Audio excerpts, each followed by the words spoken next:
Mold has become one of the most litigated habitability issues in New York rental housing, and the state has responded with disclosure requirements that every landlord needs to follow.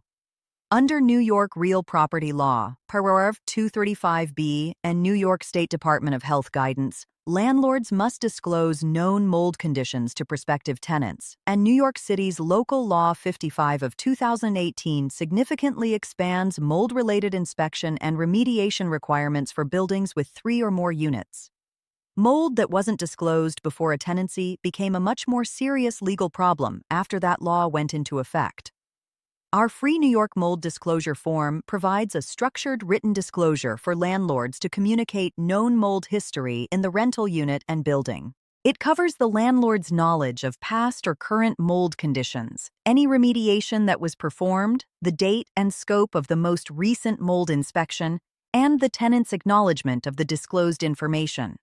For NYC buildings subject to Local Law 55, it also references the building's mold inspection and remediation obligations.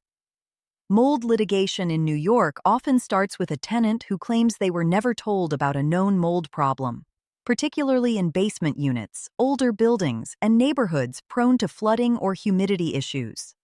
A signed mold disclosure doesn't waive the landlord's duty to maintain a mold-free environment, but it does document that the tenant was informed of any conditions that existed at the start of the tenancy.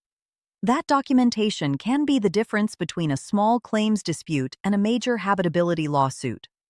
Fill it out for every rental unit, sign it at lease execution, and keep it in your tenant file. And before any new New York tenancy begins, screen your applicant at tenantscreeningbackgroundcheck.com, comprehensive reports that help you make confident leasing decisions from the very first application.